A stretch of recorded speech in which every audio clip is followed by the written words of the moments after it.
Le prophète a dit un jour à ses compagnons, croyez-vous en un Dieu unique et au fait que je sois le dernier messager? Ils ont dit oui, bien sûr. Il a dit, je vous annonce donc une bonne nouvelle. Allah vous a donné une corde dont l'une des extrémités est entre ses mains et l'autre est chez vous. Tant que vous vous attacherez à cette corde, vous ne vous égarerez jamais. Le Coran. L'un des descriptifs les plus étonnants du Coran, c'est qu'il est considéré comme étant une âme. وَكَذَلِكَ أَوْحَيْنَا إِلَيْكَ رُوحًا مِّنْ أَمْرِنَا. C'est ainsi que nous t'avons révélé une âme émanant de nous. Une âme. Qu'est-ce qu'une âme? C'est ce qui donne la vie. Donc le Coran nous donne la vie intérieure, la vie spirituelle. Sans le Coran, nous sommes physiquement en vie, mais spirituellement en léthargie, voire mort.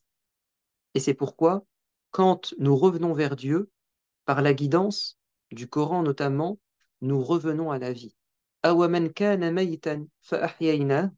Quant à celui qui était mort et à qui nous avons donné la vie,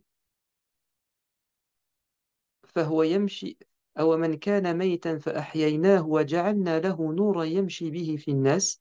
Et on lui a donné une lumière, et le voici marchant parmi les gens avec cette lumière, la lumière du Coran.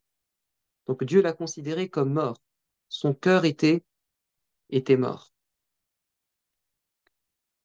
Euh, le prophète de l'islam, alayhi salatu wassalam, a filé cette métaphore du Coran comme source de vie en disant l'exemple de ce que Dieu m'a apporté comme révélation, comme guidance, et la réaction des gens par rapport à cette révélation.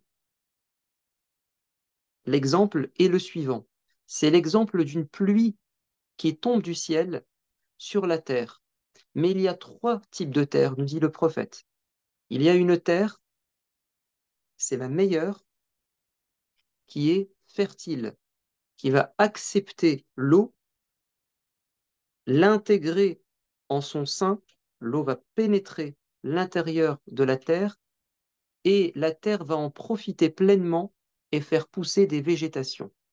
Et ainsi, tout le monde profite de cette végétation, les animaux et les hommes. Donc ça, c'est l'exemple de celui qui a reçu la révélation, le Coran. Le Coran est entré profondément dans son cœur et le Coran a transformé son comportement et les gens profitent de son comportement. Il est utile aux gens et il rayonne de foi et de morale. Deuxième catégorie de terre, celle qui reçoit l'eau, mais l'eau reste en surface. Certes, des gens peuvent profiter de l'eau, mais cette terre n'en profite pas parce qu'elle est hermétique. Ainsi, il y a des gens qui reçoivent le Coran, mais ils ne laissent pas le Coran entrer en profondeur dans leur cœur. Allah n'a-t-il pas dit dans la sourate 49, Al-Hujurat, قالت الأعراب آمنا. Les Arabes bédouins sont venus te dire, prophète, nous avons la foi. قل لم تؤمنوا. Réponds-leur, vous n'avez pas la foi. ولما يدخل الإيمان في قلوبكم. La foi n'a pas encore pénétré profondément votre cœur. ولكن قولوا أسلمنا. Pardon, j'ai oublié. ولكن قولوا أسلمنا. Dites simplement que vous vous êtes soumis à Dieu. Vous êtes des musulmans, mais vous n'êtes pas encore de vrais croyants, car la foi n'a pas encore pénétré en profondeur dans votre cœur. Donc c'est pareil pour le Coran. On peut réciter du Coran, on peut le lire, on peut même le connaître par cœur. Mais est-ce qu'il est descendu dans notre cœur? Est-ce qu'il est rentré profondément? Là est la vraie question. Est-ce que le Coran a transformé notre vie, notre comportement? Est-ce qu'il nous guide au quotidien? Là est la grande interrogation. Troisième type de terre, c'est cette terre, la pire, qui est aride, sèche, imperméable. Et l'eau, en fait, elle tombe sur la terre et elle glisse et elle continue son chemin. Donc, ni la terre n'en a profité, ni elle n'a fait profiter les autres en la retenant sur sa surface. Ça, c'est le cas de la personne. Le Coran entre par une oreille, il sort par l'autre, et il n'a aucune place dans sa vie, ni pour lui, ni pour les gens. Dernière métaphore utilisée par le messager de Dieu, extrêmement belle et intéressante. Le prophète a considéré que le Coran était le printemps des cœurs, Rabi'ul Qulub. Dans une invocation magnifique, vous pouvez retrouver ça sur Internet, et je vous recommande vivement euh, de la lire et de l'apprendre, parce que celui qui dit cette invocation, Allah remplace sa tristesse et ses soucis par une joie et un bonheur, comme l'a dit le prophète. Il a dit, tout musulman qui est rongé par des soucis, qui est torturé par des problèmes et qui dit cette invocation, Allah fera dissiper sa tristesse, ses remords et les remplacera par une joie. Quelle est cette invocation? C'est le fait de demander que le Coran soit le printemps de nos cœurs, mais avant de demander ça, le prophète fait une introduction où il se rabaisse devant Dieu, il s'humilie devant Dieu, il lui montre à quel point il veut quelque chose. Allahumma inni abduk, ô Seigneur, je suis ton serviteur. Banu abdik, ibnu abdik, ou bien banu abdik, je suis le fils de ton serviteur. Ibnu amatik, le fils de ta servante. On est tous tes serviteurs, Seigneur, mes parents et moi. Adlun fiyya qada'uk, mardin fiyya hukmuk. Ta décision est juste à mon égard. Et ton destin s'applique sur moi. Allahumma inni as'aluka bi kulli ismin huwa lak. Ya Allah, je m'adresse à toi par tous les noms qui sied à ta personne, euh, qui t'appartiennent, tous tes attributs. Sammayta bihi nafsak, dont tu as fait ton nom. Aw anzaltahu fi kitabik, ou un nom que tu aurais mis dans ton livre. Aw allamtahu ahada khalqik, ou que tu as enseigné à l'une de tes créatures. أو استأثرت به في علم الغيب عندك, ou bien que tu as gardé secret dans ton mystère. Donc, vous voyez cette introduction, elle signifie que ce qui va être demandé est très très important. Hein, le préambule indique l'importance de l'objet du sujet. Qu'est-ce qu'on demande? Ya Allah, fasse que le Coran, Allahumma ja'ali al-Qur'an rabi'a qalbi, que le Coran soit le printemps de mon cœur. وجلاء حزني, et la dissipation de ma tristesse. وذهاب همي وغمي, et la disparition de mes soucis et de mes remords. وَنُورَ بَصَرِي, et que ça soit la lumière qui me permet de voir. Parce que le Coran a comme surnom Al-Furqan, le discernement, ce qui me permet de discerner le vrai du faux, le bon du mauvais, le secondaire du prioritaire. Donc, le printemps du cœur, c'est quoi finalement? C'est-à-dire, tu souhaites que le Coran soit une source de bonheur et de joie, car le printemps est symbole du retour à la vie, des beaux jours, des fleurs, de la beauté des paysages. Ça veut dire que sans le Coran, notre cœur et notre fort intérieur traversent une période, une saison d'hiver où règne le froid, la mort, ou l'automne, c'est-à-dire le début finalement du, comment dire, oui, de la mort des éléments. Donc, voyez, toute cette introduction que je viens de vous faire, en vous disant que le Coran est la meilleure des révélations, qu'elle est d'origine divine, que la parole est d'origine divine, que le Coran vaut mieux que tout l'or du monde, que le Coran est plus lourd qu'une montagne, qu'il est plus vaste qu'un océan, qu'il est plus rapide qu'un chameau quand on ne le retient pas au fond de soi, qu'il est un remède, une lumière, une corde, une intercession, une âme qui donne la vie, une pluie qui donne des fruits et un printemps qui donne la joie. Quand on a ça en tête, notre approche du Coran peut changer du tout au tout. Passons maintenant à quelque chose de plus concret. Quel doit être notre lien au quotidien, hebdomadaire, mensuel avec le Coran? D'abord, le lien est rituel et spirituel. Je vais parler de ça en premier. Puis je parlerai du lien intellectuel avec le Coran, la réflexion, la méditation, la compréhension. Et je terminerai par le lien pratique et dynamique, c'est-à-dire comment le Coran nous transforme notre comportement. Commençons par le lien spirituel et rituel. La première des choses, c'est l'écoute du Coran. Le seul fait d'écouter la parole d'Allah, ça fait du bien au cœur. Tout d'abord, on est touché par la miséricorde divine. Allah n'a-t-il pas dit وَإِذَا قُرِئَ الْقُرْآنُ فَاسْتَمِعُوا لَهُ وَأَنصِتُوا لَعَلَّكُمْ تُرْحَمُونَ. Quand la parole de Dieu est récitée, gardez le silence et concentrez-vous. Peut-être serez-vous touché par la miséricorde de Dieu. Voyez, la seule écoute, à elle seule, est en soi un apaisement du cœur.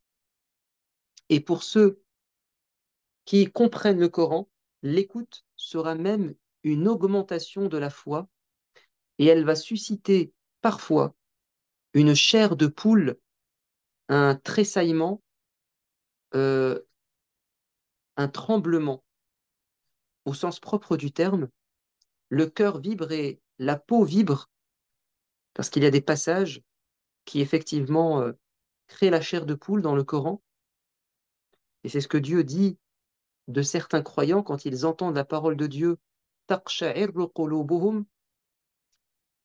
وَجُلُودُهُمْ, euh, leur peau tressaillit ou tressaille, euh, et ensuite ils s'apaisent au souvenir de Dieu. Donc il peut y avoir un moment de peur, de tremblement, mais quand on se souvient d'Allah, le tout miséricordieux, la sérénité et la paix revient. Bon, Allah dit dans le Coran aussi, إنما المؤمنون الذين إذا ذكر الله وجلت قلوبهم. Les vrais croyants, ce sont ceux qui, lorsque Allah est évoqué, leur cœur tremble. وإذا تليت عليهم آياته زادتهم إيمانا. Et lorsque les versets de Dieu leur sont récités, leur foi augmente. Et le prophète, alayhi salatu wassalam, aimait écouter la parole de Dieu être lue par un autre que lui-même, ou que l'ange Gabriel. Il a dit un jour à Abdullah ibn Mas'ud, lis-moi le Coran. Il lui a dit, je te lis le Coran alors que c'est toi qui le reçois. Il a dit, oui, j'aime l'entendre de quelqu'un d'autre. Donc ça, c'est l'écoute. Et franchement, écouter le Coran, il n'y a rien de plus simple. Aujourd'hui, avec les moyens technologiques, on écoute le Coran partout, dans la voiture, en marchant, chez soi. Et donc, évidemment qu'on doit le faire. Deuxième lien spirituel et rituel avec le Coran, c'est la lecture de la parole de Dieu. Attention, je parle avant tout de la lecture en arabe. Car si vous lisez en français, c'est très bien, j'en parlerai tout à l'heure parce qu'il y a de la compréhension, mais vous allez être privé de quelque chose que votre âme attend.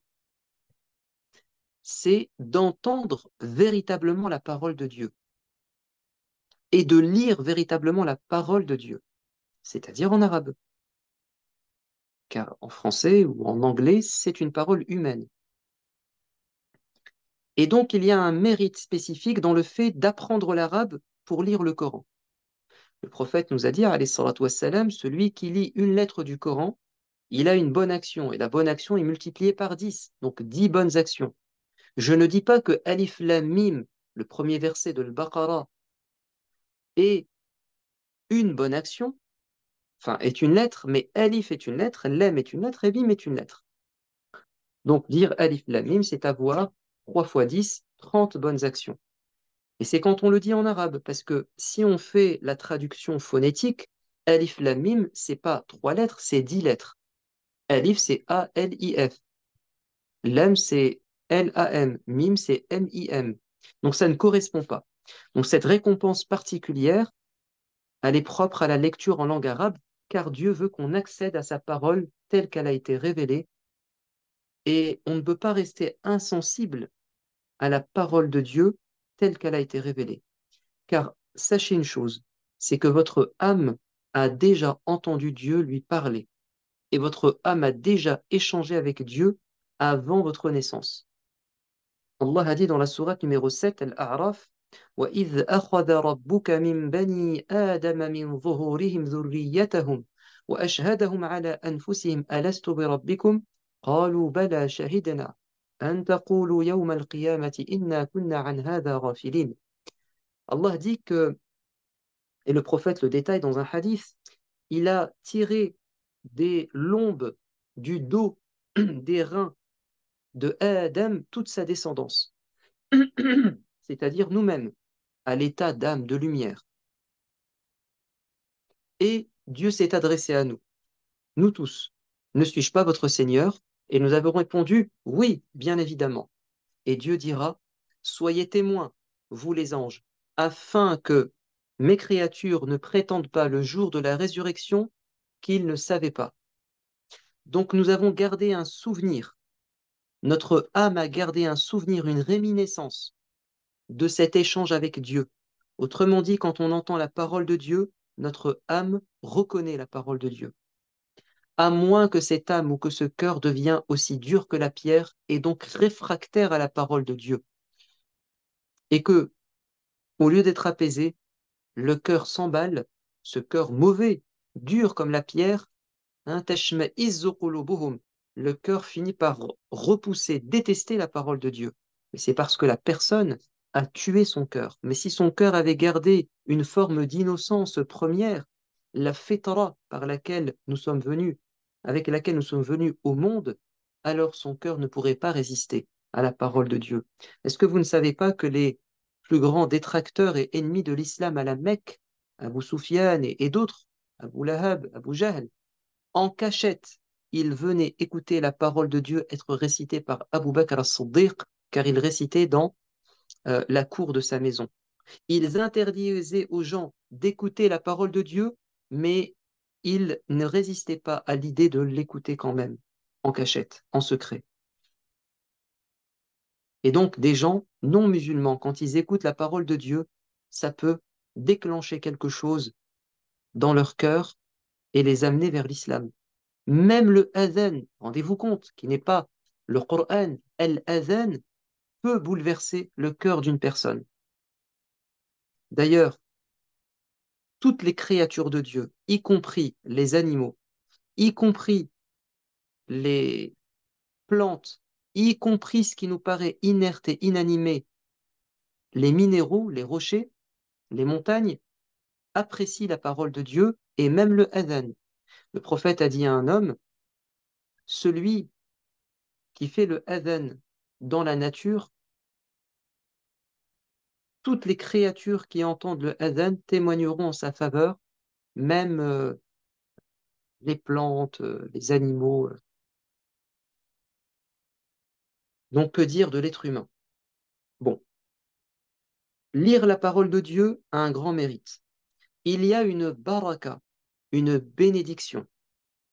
Par exemple, lire la parole de Dieu chez soi, ça bénit la maison au sens où ça attire les anges et ça fait fuir les diables. Le prophète de l'islam a dit, alayhi salatu wassalam, ne faites pas de vos demeures des cimetières, c'est-à-dire en n'y mettant pas de la spiritualité. Le cimetière, c'est la demeure des morts, n'est-ce pas? Ici, c'est au sens spirituel. Quand il y a de la lecture du Coran ou des prières chez soi, ce n'est plus un cimetière, mais c'est un lieu de vie spirituelle. Et qui aime être dans ces lieux de mort, cimetière? Ce sont les diables. Donc il dit, lisez la sourate al-Baqarah chez vous, car je jure par Dieu que le diable fuit la maison ou fuit de la maison où on récite la sourate Al-Baqarah. Et vous savez qu'il y a dans cette sourate un verset, le verset du trône, qui fait fuir les diables. Il dit à une autre occasion, celui qui n'a pas en lui-même, en soi, quelques versets du Coran, enfin ça je vous le dirai après plutôt. Euh, la bénédiction, c'est donc attirer les anges, faire fuir les diables. Nous savons que la lecture du Coran à l'aube, au moment du Fajr, est un moment propice qui attire les anges. Car Dieu a dit وَقُرْآنَ الْفَجْرِ إِنَّ قُرْآنَ الْفَجْرِ كَانَ مَشْهُودًا.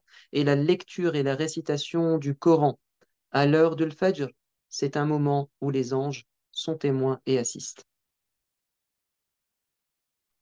Et Dieu dit dans la sourate Jonas وَمَا تَكُونُ فِي شَأْنٍ وَمَا تَكُونُ فِي شَأْنٍ وَمَا تَتْلُو مِنْهُ مِنْ قُرْآنٍ وَمَا تَعْمَلُونَ مِنْ عَمَلٍ إِلَّا كُنَّا عَلَيْكُمْ شُهُودًا إِذْ تُفِيضُونَ فِيهِ. Dieu dit, à chaque fois que vous êtes dans une situation, à chaque fois que vous lisez du Coran, à chaque fois que vous faites une action, nous sommes tout proches de vous quand vous la faites. Remarquez que Dieu parle de manière générale quand vous êtes dans une situation. Il termine en disant n'importe quelle action que vous faites, et au centre, il a spécifié une action, c'est le fait de lire le Coran. Comme si Dieu voulait nous dire, je suis très proche de vous au moment où vous lisez du Coran. Un compagnon était en train de lire la sourate Al-Kahf un jeudi soir, un vendredi, et plus il avançait dans la lecture, et plus il sentait comme un nuage qui s'approchait. Il y avait un bruit de son de cloche. Mais le problème, c'est qu'il avait un cheval à ses côtés et son enfant qui était à ses pieds. Et plus il lisait, et plus la chose approchait, et donc le cheval s'excitait et il allait piétiner l'enfant. Donc il s'est arrêté. Et il a raconté ça au prophète le lendemain, et le prophète a dit, alayhi salatu wassalam, si seulement tu avais pu continuer, on aurait vu les anges au matin, parce que c'était eux qui étaient en train euh, de s'approcher.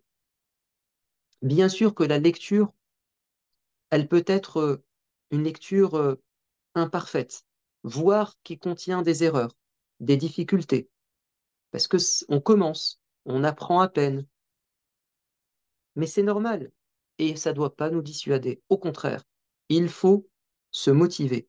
Et ce qui nous motive, c'est ce qu'a dit le prophète, alayhi salatu wassalam, celui qui lit le Coran, wa huwa yatata'ta', c'est-à-dire il a du mal, il fait des erreurs, il bégaye, il a du mal à prononcer, il a une double récompense. Et si il lit le Coran avec fluidité, il est avec les nobles anges, paradis. Pourquoi? Parce que il a patienté, il s'est entraîné, parce qu'il avait des difficultés au départ, c'est évident, mais il s'est tellement entraîné, il a tellement persisté qu'il est arrivé à un très bon niveau de lecture du Coran. Alors si en plus vous apprenez le tajwid, c'est magnifique. Le prophète, alayhi salatu wassalam, a dit, un prophète n'a pas reçu un meilleur cadeau, d'après mes souvenirs, hein, que d'avoir une belle voix en récitant la parole de Dieu. Et un jour, il est passé à côté d'un compagnon qui s'appelle Abu Moussa al-Ash'ari, qui récitait le Coran, et sa voix était tellement magnifique qu'il s'est arrêté et il l'a écouté. Et le lendemain, il va rapporter ça en disant, si tu savais hier comment j'ai apprécié ta lecture, et le compagnon disait, si seulement je le savais, j'aurais encore plus embelli ma lecture et ma voix. Et il lui a dit, tu ressembles dans ta voix, dans ta mélodie, au prophète Daoud. Car le prophète Daoud avait une très très très belle voix. Et Dieu nous dit dans le Coran que quand il lisait les psaumes, Zabour, ce sont c'est Allah qui nous le dit, ce sont les montagnes et les oiseaux qui étaient captivés, envoûtés, subjugués et qui récitaient avec lui et chantaient avec lui. Ya jibalu awwibi ma'ahu wa-tayr, nous dit le Coran. Passons maintenant à l'apprentissage du Coran. On a parlé de la lecture, de l'écoute, l'apprentissage. Oui, on est invité à apprendre du Coran. Car le prophète a dit, alayhi salatu wassalam, celui qui n'a pas quelques versets au fond de lui, qu'il possède, au sens il les a appris, il est comme une maison en ruine. Et donc, à contrario, plus vous apprenez de Coran et plus votre maison intérieure s'embellit. Qu'est-ce qu'on préfère? Vivre dans une maison en ruine, avec des toiles d'araignée, lugubre, sombre, ou bien avoir une maison lumineuse, accueillante, hospitalière, dernier cri? Évidemment qu'on préfère changer de peinture, avoir une belle tapisserie. Eh bien, tout comme on doit avoir ce souci pour sa maison matérielle, il faut que nous ayons aussi ce souci pour sa maison spirituelle, c'est-à-dire son fort intérieur. Je vous l'ai dit tout à l'heure, apprendre 2 versets du Coran, c'est mieux que d'avoir 2 chamelles rousses. À l'époque, une chamelle, c'était aujourd'hui une maison, le prix d'une maison, parce qu'une chamelle, c'était le bien le plus précieux. Une maison à l'époque ne coûtait pas cher. C'était fait avec des matériaux rudimentaires. C'est comme si on disait aujourd'hui posséder une villa ou une voiture de luxe. Imaginez-vous, hein, apprendre 2 versets. Maintenant, y a-t-il une méthode pour apprendre le Coran? Bien sûr, on a un cerveau, le cerveau a des mécanismes très simples pour apprendre, c'est la répétition. Bien sûr, pour apprendre, il faut répéter. Plus vous répétez, et plus ça va s'ancrer. Plus vous réviserez, et plus vous retiendrez. C'est aussi simple que ça. Donc, ça demande des efforts. Maintenant, on a parfois des mémoires différentes. Et il y a des techniques qui nous aident à mémoriser. Par exemple, la mémoire visuelle. Moi, personnellement, quand j'apprends, j'aime bien regarder parce que j'ai une mémoire visuelle. J'ai appris le Coran et je sais exactement le premier verset de la page, le dernier verset de la page. Ça m'aide. Euh, Il y a des gens qui ont une mémoire auditive. Ils ont besoin d'écouter. Parfois, ils ne font qu'écouter pour retenir. Il y a des gens, c'est plutôt une mémoire manuelle. Pas si on dit ça comme ça. Ils aiment écrire. Quand ils écrivent, ils retiennent. Pourquoi pas? Il y a des gens, ils ont besoin de comprendre pour apprendre. Bien sûr, c'est très bien. À vous de trouver la meilleure manière ou de mettre en place toutes ces méthodes pour pouvoir augmenter les chances de l'apprentissage. Mais il faut aussi choisir le bon moment parce que notre cerveau, dans la journée, il est occupé, il est parasité.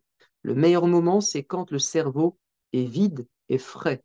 C'est le matin, avant de commencer sa journée. Quand, à l'âge de 16 ans, je suis parti rencontrer un imam sénégalais à Orléans, il avait 19 ans, j'étais impressionné, je lui ai dit, ô imam, ô cheikh, j'aimerais vous ressembler et devenir comme vous. Il m'a dit, bien sûr, c'est possible. Il faut être motivé, être ambitieux, et je suis prêt à te prêter mon Coran personnel, mais à condition que tu t'engages à l'apprendre et à me le rendre quand tu auras terminé. Et je me suis engagé devant lui, et je lui ai demandé des conseils. Et il m'a dit, attention, quand tu rentres chez toi, tu dois immédiatement prendre une feuille, un stylo et noter tes objectifs. Avoir un programme, un planning.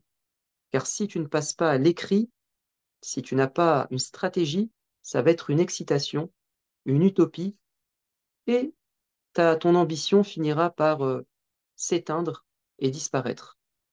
Et donc, c'est ce que j'ai fait, hein. Je me suis dit telle quantité, tel jour, et en 3 ans, d'après la quantité imposée, j'allais terminer le Coran. Si bien sûr je respectais mon programme. Et il m'a dit, je te conseille d'apprendre le Coran à un moment où personne ne peut te déranger, un moment qu'on ne peut pas te voler. Et il m'a dit, c'est quand les gens dorment. Donc réveille-toi plus tôt le matin, parce que je me réveillais à 7 heures du matin pour me préparer à aller à l'école. Réveille-toi plus tôt, 6h30, et apprends. Et c'est ce que j'ai fait pendant 3 ans. Et, alhamdoulilah, j'ai terminé le Coran et je lui ai rendu son Coran. Je n'avais pas un cerveau extraordinaire, différent des autres, mais j'ai rencontré une personne qui m'a motivé, j'ai reçu des conseils et surtout je les ai mis en pratique. Et comme le dit le dicton, petit à petit, l'oiseau fait son nid. Le secret est dans la régularité, c'est dans le marathon, l'endurance. Hein. La quantité n'est finalement pas importante, en tout cas pas autant que la régularité. Et puis, quand on parle d'apprentissage, on parle aussi d'enseignement. Vous pouvez parfois plus retenir quand vous enseignez. Tu apprends une sourate et tu décides de l'enseigner à quelqu'un. Eh bien, tu vas la retenir. Et le prophète a dit, les meilleurs d'entre vous, ce sont ceux qui apprennent le Coran et l'enseignent aux autres. Donc là, on a parlé d'un lien avec le Coran, c'est le lien rituel et spirituel. Passons au lien intellectuel. Écoutez, tout ce que je viens de dire, ce n'est qu'un moyen. Ce n'est qu'un moyen. Ou plutôt, c'est la première étape. Maintenant, on passe à la deuxième étape, ou au deuxième moyen. Et cette première étape sert la deuxième. Quand on lit, quand on apprend, quand on récite, quand on écoute, quand on enseigne, le but, c'est de comprendre la parole de Dieu. Et c'est pourquoi Allah n'a envoyé de prophète à son peuple qu'avec la langue de son public, des gens. Pourquoi? لِيُبَيِّنَ لَهُمْ, afin que les gens comprennent clairement le message du prophète, enfin, le message de Dieu.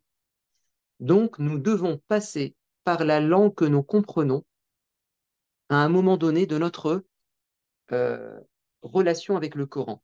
C'est absolument indispensable. Donc, nous, en l'occurrence, ça sera le français. Et moi, je vous recommande de faire une double lecture. Une lecture en arabe et en même temps, simultanément, une lecture en français. Comme ça, vous atteignez le deuxième objectif. Après l'apaisement du cœur, l'augmentation de la foi, la bénédiction, la récompense, vous arrivez à la compréhension, qui est fondamentale. Allah n'a-t-il pas dit, nous avons révélé le Coran liyadabbaru ayatih, afin qu'il médite ces versets. Regardez, la première révélation du Coran à son prophète, c'est quoi? Iqra, récite. Mais c'est pas la récitation superficielle qui ne cherche qu'à engranger des bonnes actions. Allah dit Iqra bismi rabbika alladhi khalaq. Lis au nom de ton Seigneur qui a tout créé. C'est une lecture qui amène à la méditation dans la création. La preuve, c'est le verset d'après. Khalaqal insana min alaq. Il a créé l'homme à partir d'une adhérence. Donc on a un verset scientifique qui parle d'embryologie. Donc on n'est pas dans une lecture superficielle, on est dans une lecture méditative, une lecture scientifique. Voir notre Seigneur nous met en garde contre ceux qui lisent le Coran sans méditer, sans avoir comme souci de comprendre. Il dit Afala yatadabbaruna al-Qur'an, ne vont-ils pas méditer le Coran Am ala qulubin aqfaluha, ou bien leurs cœurs sont-ils cadenassés, scellés? Il dit dans la sourate An-Nisa numéro 4 Afala yatadabbaruna al-Qur'an ولو كان من عند غير الله لوجدوا فيه اختلافا كثيرا. Ne vont-ils pas méditer le Coran? S'il émanait d'un autre que Dieu, s'il venait d'un homme, ils y trouveraient maintes et maintes contradictions. Donc tu es appelé à lire le Coran afin de comprendre son harmonie et son architecture globale, au point où tu ne trouves plus une contradiction entre un verset et un autre. Parce que si tu lis qu'un passage du Coran, il se peut que tu ne comprennes pas tout le sens, car les versets parfois se font écho.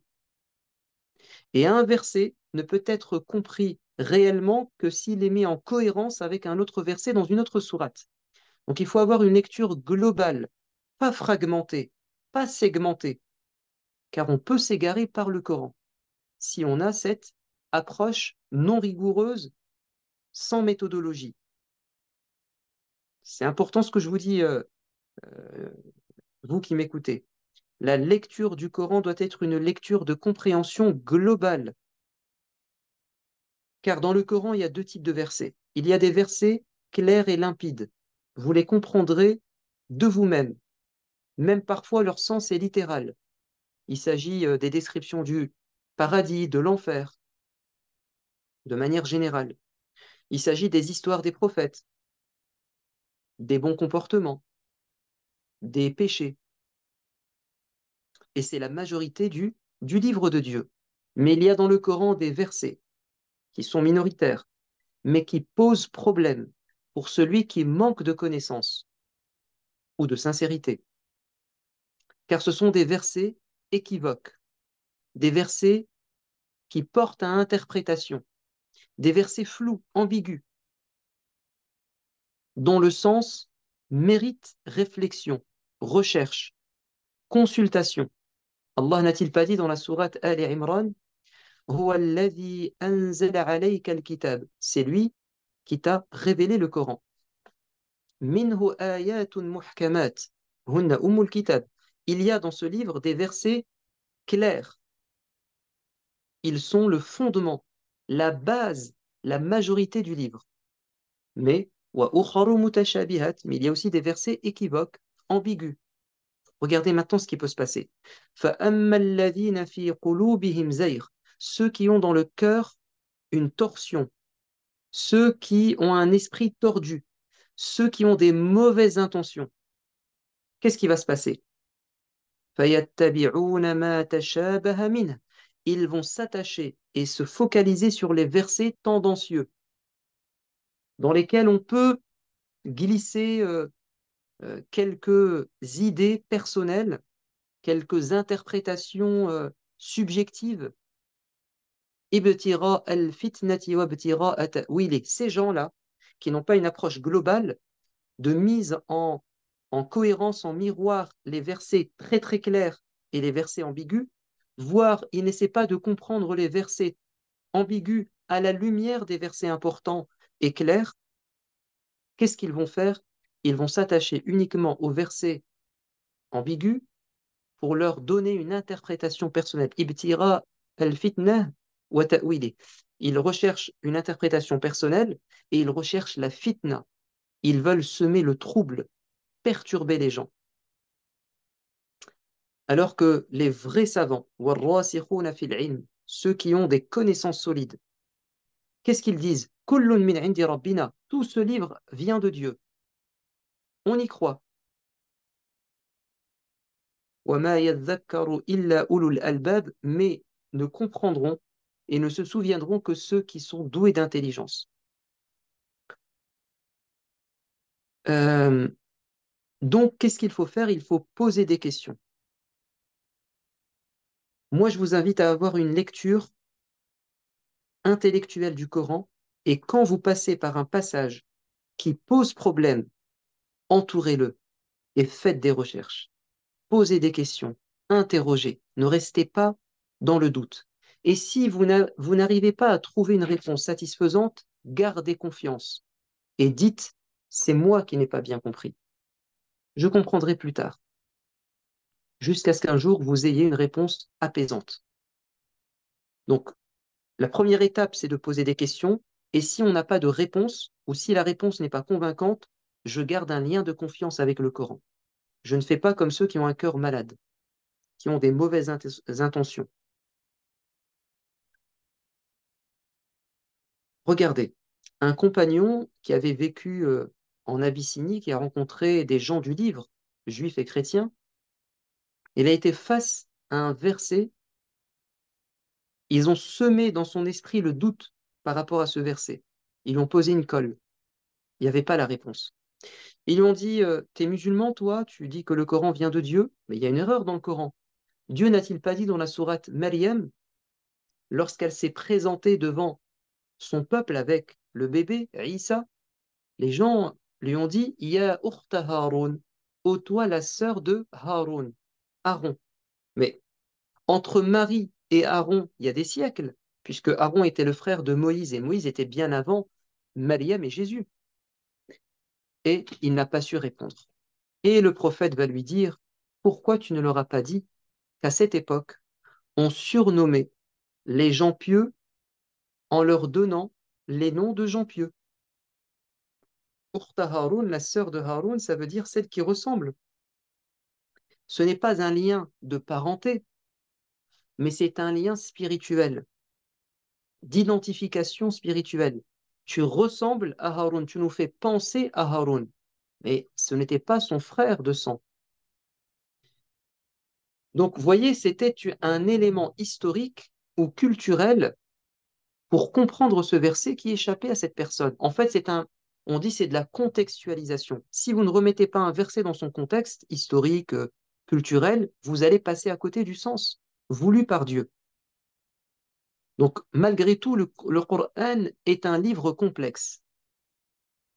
Il mérite, il exige une certaine connaissance, une certaine rigueur. Ce que vous pouvez faire, par contre, devant les versets très clairs, c'est de faire de la méditation. Méditer, réfléchir. Et pour méditer, réfléchir, il faut être sincère. Il faut dire, Ya Allah, je vais ouvrir le Coran et lire un passage. S'il te plaît, aide-moi à en tirer un avantage. Aide-moi à trouver des réponses à mes questions. Est-ce que vous savez que si sincèrement vous êtes face à un problème ou face à une interrogation, vous trouverez dans le Coran une réponse, car Dieu a dit Ma farratna fil kitabi min shay'. On n'a rien omis, rien oublié, rien délaissé dans le Coran. Et vous avez dans une sourate, un récit, la réponse à toutes vos questions. Si vous méditez ce récit, vous aurez la réponse à toutes vos questions. C'est le récit de la sourate Joseph. Car Dieu a dit لَقَدْ كَانَ فِي يُوسُفَ وَإِخْوَتِهِ آيَاتٌ لِلسَّائِلِينَ. Vous avez dans le récit de Joseph et de ses frères des réponses à ceux ou des signes à ceux qui se posent des questions. Quand tu te poses une question, lis la sourate Yusuf et tu trouveras une réponse. Euh, Quand vous lisez le Coran en prière, choisissez des sourates ou des passages qui évoquent quelque chose en vous. C'est quelque chose d'important. Bon, déjà, la Fatiha, vous êtes obligé de la lire, donc elle, il faut la comprendre. Et Inch'Allah, on vous proposera peut-être un séminaire un jour sur la Fatiha, comprendre cette sourate, parce qu'elle a beaucoup de choses à nous enseigner. Donc, euh, il faut qu'on comprenne ce qu'on lit dans le Coran, au minimum la Fatiha, et puis ensuite, après la Fatiha, vous choisissez un passage qui vous parle, qui suscite, génère, provoque, fait émerger des choses dans votre cœur.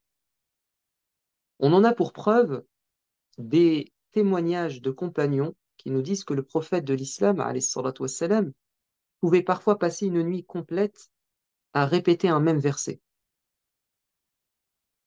Et il pleure, et il le médite, et il le réfléchit, et il y réfléchit. Même des compagnons ont pu faire ça, comme Aïcha, comme beaucoup d'autres, Abdullah ibn Umar, etc. Et il y a un compagnon qui dirigeait la prière à son époque, dans son quartier, et à chaque euh, raka'a de sa prière, il récitait Qul huwallahu ahad, ce qui est très étrange. Personne ne faisait ça. Peut-être même que certains ont considéré que c'était une bid'a, une innovation, parce que le prophète ne le faisait pas.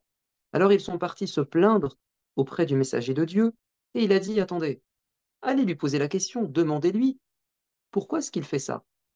Ne le jugez pas. Et l'homme va dire, je récite souvent Qul huwallahu ahad, car c'est une sourate qui parle des qualités de Dieu, et je les aime. Et le prophète dira, annoncez-lui qu'Allah l'aime comme il aime ses qualités, et qu'il ira au paradis. Donc quand on récite Qul Huwallahu Ahad, c'est pas pour aller vite et bâcler sa prière, mais c'est parce que Qul Huwallahu Ahad, elle est belle. Peut-être que c'est une autre sourate, un autre passage. Si on ne fait pas ça, si on n'a pas ce souci de comprendre, alors nous allons ressembler à des ânes qui se prennent pour des savants. Dieu a dit dans la sourate Al-Jumu'ah, مثل الذين حملوا التوراة ثم لم يحملوها كمثل الحمار يحمل أسفارا. Ceux qui, parmi les rabbins, ont reçu la Torah et qui n'ont pas cherché à la comprendre et à la mettre en pratique ressemblent à un âne qui transporte des livres. Est-ce que cet âne, parce qu'il a une bibliothèque sur le dos, devient un savant? Absolument pas, parce qu'il ne profite pas du savoir qu'il transporte. Certes, il possède un savoir, mais il ne le comprend pas et il n'en profite pas concrètement. Il restera un âne, quel que soit le nombre de livres qu'il possédera sur son dos. C'est la transition qui me permet d'arriver au dernier point que je développe, c'est le lien pratique et dynamique du Coran avec le Coran. Tout ce que nous avons dit depuis tout à l'heure, ce sont des étapes, ce sont des moyens, des chemins qui doivent mener à ceci. C'est que le Coran nous guide au quotidien, c'est-à-dire qu'il nous dise quoi faire et ce qu'il faut éviter. C'est-à-dire que le Coran doit transformer notre comportement, il doit orienter nos choix. Quelqu'un a dit, ô Aïcha, décris-nous comment était le prophète dans sa vie. Elle a dit, avez-vous lu le Coran? Ils ont dit oui. Il a dit, ben, lisez le portrait des croyants et de ceux que Dieu aime dans le Coran, c'est le prophète. Et dans une version, elle a dit, il était un Coran qui marche. C'est-à-dire qu'il a mis en pratique dans sa vie ce qu'il y a dans le Coran. C'est ça l'objectif. Allah n'a-t-il pas dit, الذين يستمعون القول فيتبعون أحسنه, ceux qui écoutent la parole de Dieu et qui suivent en elle ce qu'il y a de mieux. Car dans le Coran, il y a des choses que Dieu nous permet de faire, qu'il tolère. Et il y a des choses qu'il nous encourage à faire. Par exemple, quand quelqu'un te fait du mal, Allah dit dans le Coran, tu as le droit de te défendre et de lui rendre l'appareil. On t'a insulté, tu insultes. لا يحب الله الجهر بالسوء من القول إلا من ظلم. Dieu n'aime pas les propos grossiers, sauf quand tu te défends, quand tu es victime. Mais ce n'est pas quelque chose que Dieu préconise et qu'il invite à faire. Qu'est-ce qu'il nous invite à faire? Ce que les serviteurs du miséricordieux faisaient. وعباد الرحمن الذين يمشون في الأرض هونا وإذا خاطبهم الجاهلون قالوا سلاما. Ce sont des gens qui marchent sur terre humblement et quand des ignorants les provoquent, les insultent par exemple, ils disent la paix soit avec vous. On ne va pas se battre, on ne va pas se rabaisser à votre niveau, on ne va pas tomber dans votre piège. On va rester perché euh, très haut dans comment dire, notre système de valeurs. On ne va pas se rabaisser et aboyer avec les chiens ou hurler avec les loups. Donc, on essaie de mettre en pratique le Coran. Allah dit dans une autre sourate, Innal, euh,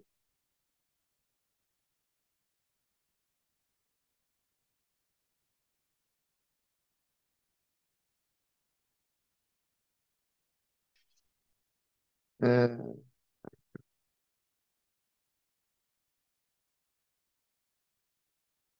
je vous dis la fin, Yatlunahu haqqa tilawatih, ceux qui ont reçu le Coran, le livre, et qui le récitent haqqa tilawatih, comme il se doit. Les savants disent ici, at-tilawa, littéralement la récitation, signifie la mise en pratique. Ils le récitent comme il se doit, ça veut dire ils récitent et ils mettent en pratique. Allah n'a-t-il pas dit au fils du prophète Zakaria qui s'appelle Yahya, Ya Yahya khudhil kitaba biquwwah. Ô Yahya, prends ton livre avec force. Ça veut dire mets-le en pratique. Ou bien Dieu a dit au prophète Moussa, je vais te donner la Torah. Dans la Torah, il y a tout en termes de guidance et d'enseignement. وَأْمُرْ قَوْمَكَ يَأْخُذُوا بِأَحْسَنِهَا. Et demande à ton peuple de prendre dans la Torah ce qu'il y a de mieux en elle. Prenons maintenant des exemples concrets de compagnons qui ont mis en pratique le Coran. Quand ce verset va être révélé, Lillahi ma fis samawati wa ma fil ard. À Dieu appartient ce qu'il y a dans les cieux et la terre. Wa in tubdu ma fi anfusikum aw tukhfuhu yuhasibukum bihi Allah. Que vous cachiez, que vous divulguiez vos pensées ou que vous les gardiez secrètes, Allah vous en tiendra rigueur. Vous allez rendre des comptes sur vos mauvaises pensées. Les compagnons se sont attroupés autour du messager de Dieu et ils ont dit à Rasulallah, il y a plein de versets qui ont été révélés, on a tout mis en pratique, mais ce verset-là, il dépasse nos capacités. Et là, le prophète va se mettre en colère en disant, ne dites pas comme la communauté juive a dit à Moïse, Sami'na wa asayna, on a entendu et on ne mettra pas en pratique. On va désobéir. Mais dites Sami'na wa ata'na, on a entendu et on passe à la pratique. Et ils sont repartis là en disant cela. Quelques temps après, Allah va révéler ce que les compagnons ont dit, puisque le verset d'après dit آمن الرسول بما أنزل إليه من ربه, etc. وقالوا سمعنا وأطعنا غفرانك ربنا وإليك المصير. Ils ont dit, on a entendu, on va mettre en pratique, et puis Dieu pardonne-nous, car c'est vers toi que nous allons retourner. Et Dieu révèle juste après une abrogation. لا يكلف الله نفسا إلا وسعها. Dieu ne veut pas vous imposer ce qui est au-delà de vos capacités. Dieu n'impose pas à une âme ce qui la dépasse. Et ça, c'est venu effacer l'ordre premier ou l'annonce première, c'est que Dieu vous punira pour vos mauvaises pensées. Et donc le prophète dira, Allah a pardonné à ma communauté ce qui lui traverse l'esprit, à moins qu'elle n'en fasse des paroles ou des actes. Mais regardez comment le prophète a éduqué ses compagnons à mettre en pratique, même si c'est difficile. Parce qu'il veut inculquer un état d'esprit. Après, la religion est facile, mais il faut qu'il y ait cette prédisposition, en fait, à passer à la pratique. L'alcool est le meilleur exemple. Les Arabes étaient alcooliques. Ils aimaient l'alcool. Ça coulait à flot dans les maisons des Arabes. Dieu va interdire l'alcool progressivement. Et quand le verset ultime a été révélé, Fajtanibou, écartez-vous complètement de l'alcool. Anas ibn Malik dit, je suis parti l'annoncer à mon beau-père, Abu Talha, qui était assis avec une bouteille d'alcool dans les mains. Et quand je lui ai récité le verset, ou quand je lui ai dit que c'était maintenant interdit, il a dit, Anas, prends toutes les bouteilles et verse-les dans la rue.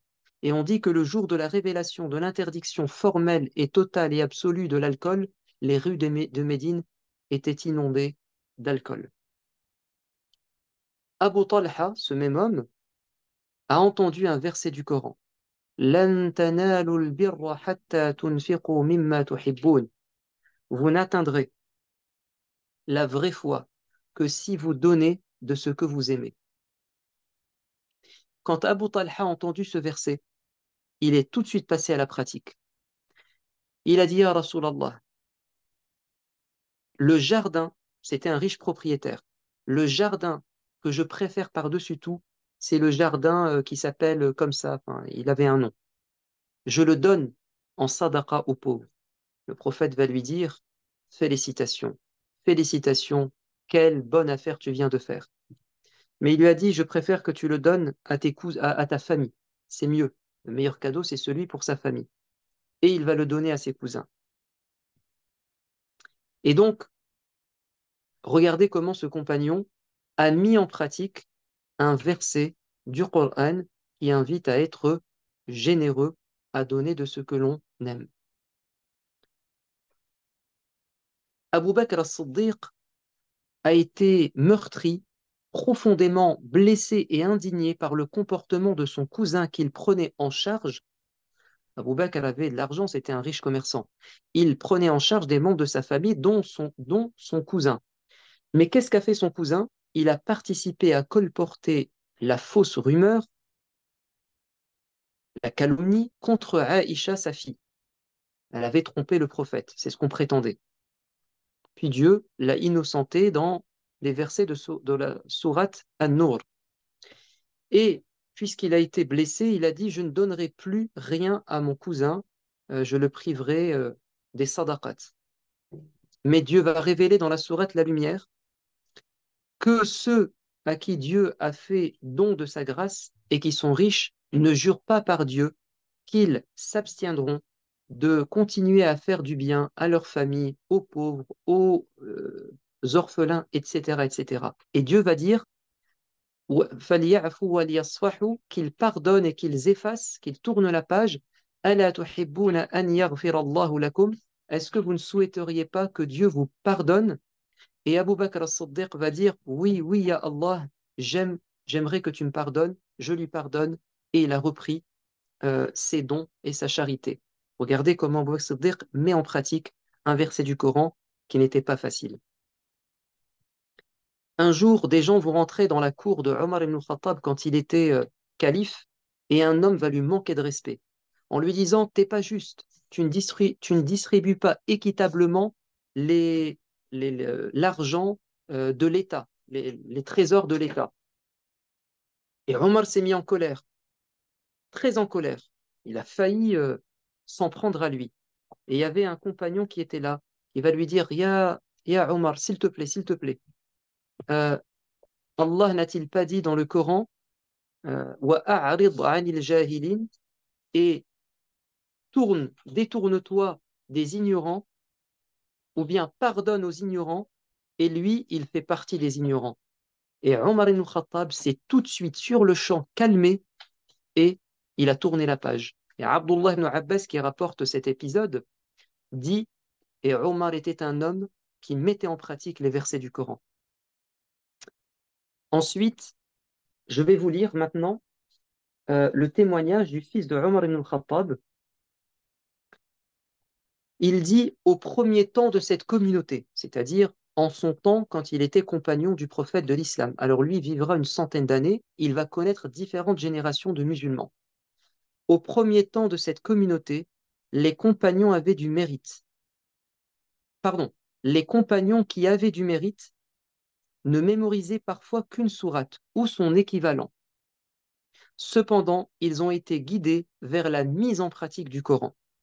Quant à ceux qui apparaîtront à la fin de cette communauté, ils liront le Coran, il y aura parmi eux l'enfant et l'aveugle, mais ils ne seront pas guidés vers son application.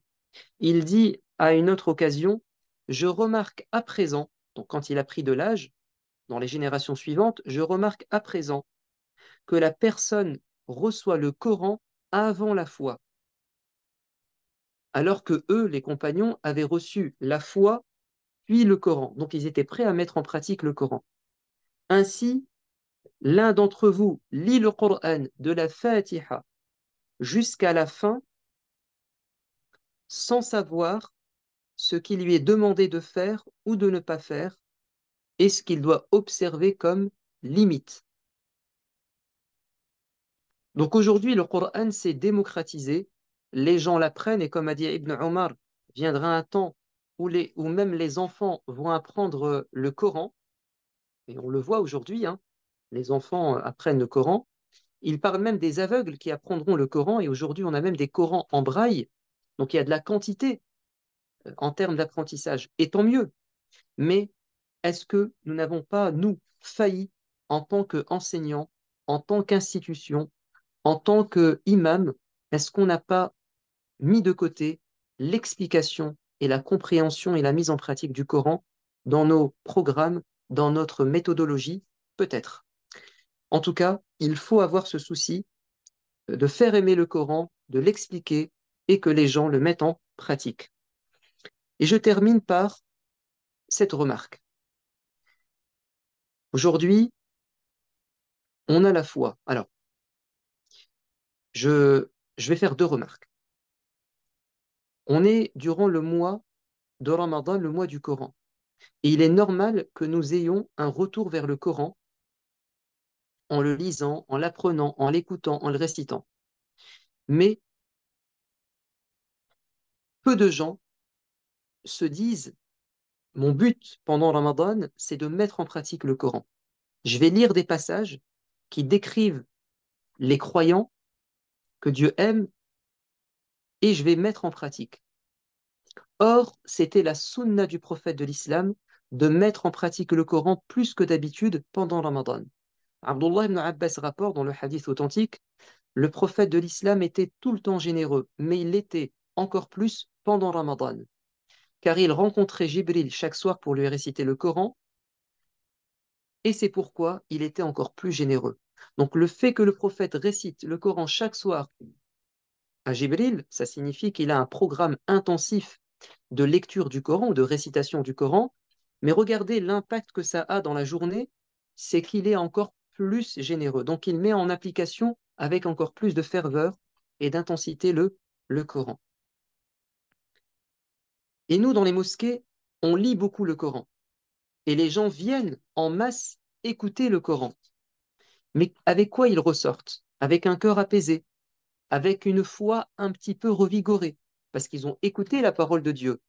Mais est-ce qu'ils l'ont comprise? Et est-ce qu'ils sont sortis avec la ferme intention de mettre en pratique? Je n'en suis pas sûr. Je n'en suis pas sûr parce que euh, après le Ramadan, souvent les gens retombent dans leurs habitudes et parfois, à peine ont-ils quitté la mosquée, qu'ils redeviennent comme avant, ils dérangent leurs voisins, ils ne dorment pas la nuit, ils font un petit peu n'importe quoi. Et ça vient de euh, il y a deux facteurs qui expliquent ça. Ou bien c'est nous les imams ou les responsables de mosquées qui n'avons pas le souci d'expliquer le Coran, on devrait lire moins et expliquer plus, ou bien ce sont les gens qui rentrent à la mosquée, mais pas avec l'intention de mettre en pratique. Parce que finalement, les vendredis, les gens viennent écouter le Coran et le sermon vise à expliquer le Coran. Mais est-ce qu'en sortant de là, ils mettent en pratique tout ce qu'ils ont entendu? Pas sûr. Ça dépend aussi des intentions et de la prédisposition. Je termine avec cette remarque finale, c'est que pour mettre en pratique le Coran, il faut de la foi, il faut de la compréhension, mais il faut surtout du réalisme et du pragmatisme. Parfois, on veut mettre en pratique le Coran, mais on n'y arrive pas. Pas par faiblesse de foi, mais parce qu'il y a dans la société des contraintes et des empêchements. Aïcha dit, si les premiers versets du Coran qui avaient été révélés, c'était euh, porter le voile et pardon, si les premiers versets du Coran qui avaient été révélés, c'était écartez-vous de l'alcool, abstenez-vous de boire de l'alcool et arrêtez vos relations extra-conjugales, peu de gens auraient embrassé l'islam ou mis en pratique le Coran. Mais les premiers versets qui ont été révélés, c'était des petits versets qui parlent de l'enfer et du paradis et du bon comportement. Donc c'est comme si Dieu voulait au départ d'abord purifier les cœurs. Il insistait sur la foi, le dogme et le comportement et quelques adorations, mais les grands interdits et les grandes obligations ont été prescrites à Médine, pas à la Mecque. Non pas parce que les compagnons à la Mecque n'étaient pas prêts spirituellement, mais parce que le contexte ne s'y prêtait pas. Demander aux femmes de porter le voile à la Mecque, c'était dangereux pour elles, car elles deviendraient une cible. Demander aux convertis de manger halal dès le départ, c'était peut-être les mettre en danger chez eux. Demander aux musulmans de se rassembler le vendredi, de faire la prière en commun à la Mecque, c'était aussi les mettre en danger, parce qu'il y avait une hostilité à l'islam. Demander aux musulmans de faire le ramadan à la Mecque, c'était peut-être aussi les mettre en danger. Donc, ça dépend des contextes. Parfois, on veut mettre en pratique le Coran, mais on sent que ce n'est pas possible. On veut pratiquer 100% de l'islam, mais on sent que ce n'est pas possible. Eh bien, sachez que Allah connaît notre contexte, il sait nos difficultés, et donc il accepte que parfois nous y allions progressivement, petit à petit. Et ça nous rassure. Ça nous rassure parce que euh, si on devait tout pratiquer du Coran sans prendre en considération le contexte et les difficultés, alors on devrait tous quitter notamment notre pays, parce que clairement, on ne peut pas faire tout ce que l'on veut. Mais nous sommes comme les premiers musulmans de la Mecque, ou comme les musulmans d'Abyssinie, ou comme Joseph à son époque en Égypte. On a une mission, on essaie de l'accomplir, on essaie d'expliquer notre religion, de la partager, de la mettre en pratique autant que faire se peut, et puis Allah sera compréhensif et plein de miséricorde et de pardon pour le reste, Inch'Allah.